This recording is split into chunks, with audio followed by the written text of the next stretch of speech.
Welcome Rangers fans to a Thanksgiving week edition of Inside Rangers Football. We're going to kind of combine that with our midweek show. With us being out of school, a lot of our coaches and kids out of pocket, thought we'd take this week and kind of wrap it all up into one show. We'll take a quick look back at our area round victory in football against Manvel last Friday night, and then we'll take a look at the plays of the week from that game, and then we'll come back and talk about this third round game that we have this Friday afternoon against Fulshear over in Seguin. So let's start with going back to Manvel. You know, that was a hard-fought game against a team who has a great, proud playoff tradition, much like we do. We knew it'd be a hard-fought game, and it turned out to be just that. If any of you watched it, whether in person or on the Rangers Network, you know exactly what I'm talking about. And Coach Westford will start with the defense. Their offense was probably as good as advertised. Yes, sir. They really were. They were extremely explosive, Yeah. you know, which we gave up a lot more explosive plays than what we'd like. We gave up 10, which is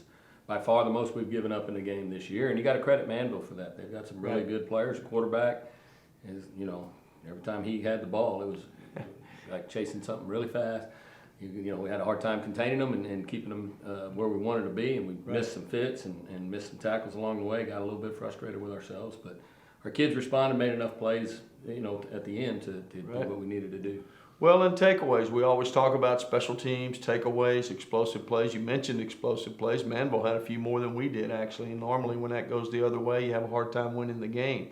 But we had 4 takeaways. Yes, sir. Yeah, and they usually came in really crucial situations. I mean, they got the ball, you know, in their first drive of the game. They were moving it down the field, and Lane Richard came up with a big interception and pressured the quarterback a little bit. And he came up with a huge interception to stop their first drive of the game, which was huge as the game went on. And then, you know, David got another interception when they had just picked up a first down and about to move the ball on us. Right. And then right there towards the end, McLean Garrett, like he's gotten accustomed to doing so well, and you know, we come and get some strip sacks and get the ball back there at the end to seal the deal.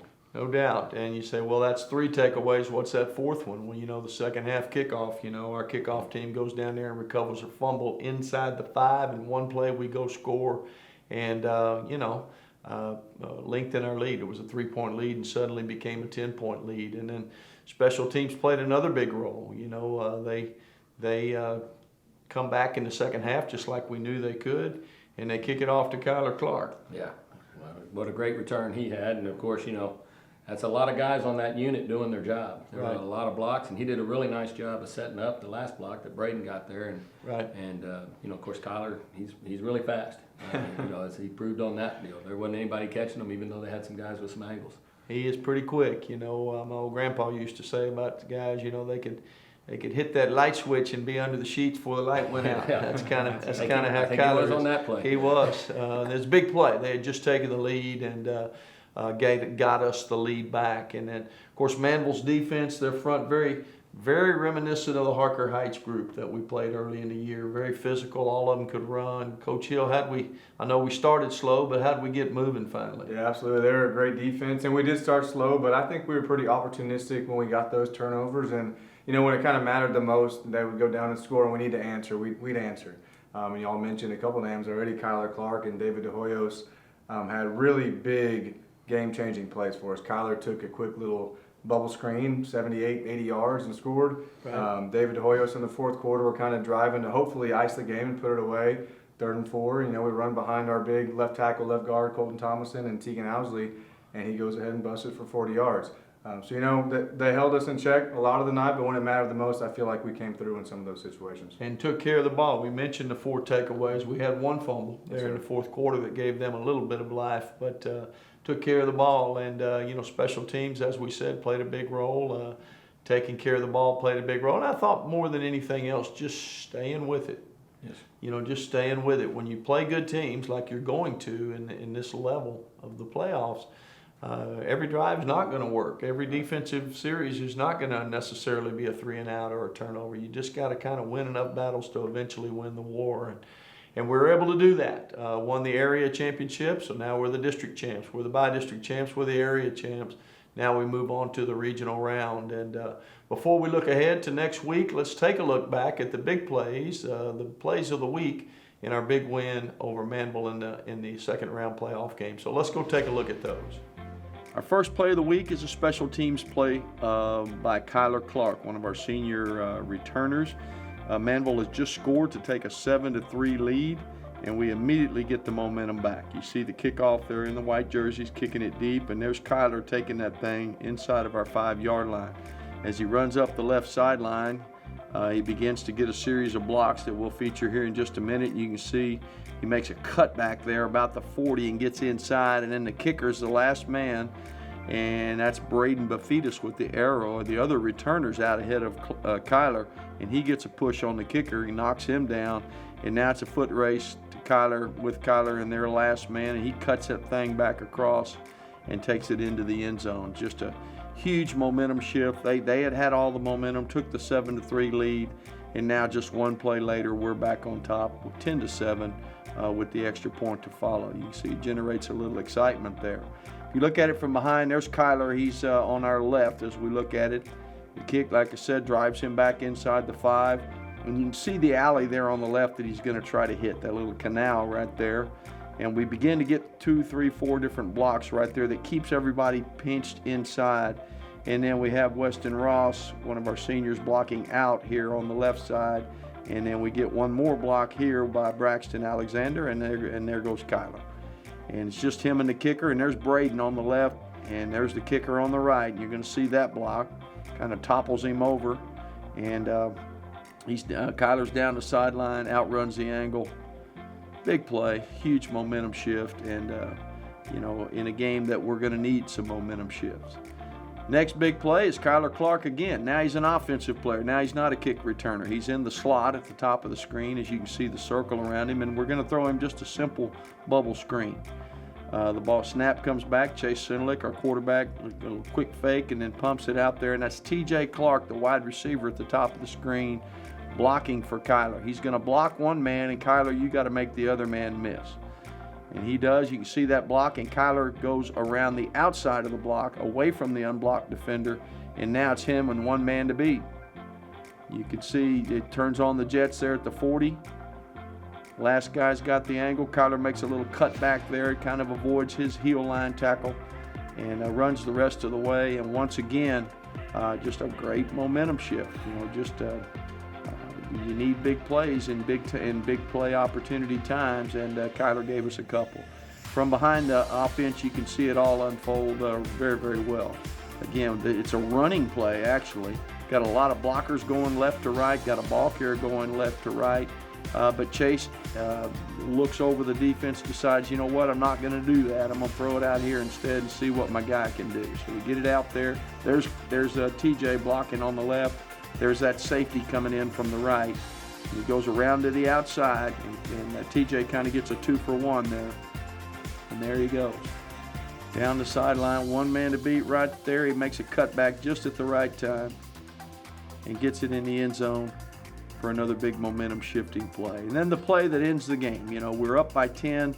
There's not a lot of time left, and they're going to try to throw and come back, and we get a big sack and a strip fumble. He's in the pocket. He goes upfield, and then as he steps up through the pocket, that's McLean Garrett on the left, and who's a senior defensive end, a sophomore linebacker, Cade Spradlin on the right. Boy, they sandwich him, and you can see the ball out there on the ground with the arrow on it. Noah Herring, a senior defensive tackle, jumps in and gets it and touches off a celebration there on the sideline, because that puts the game away there in the fourth quarter against an explosive team.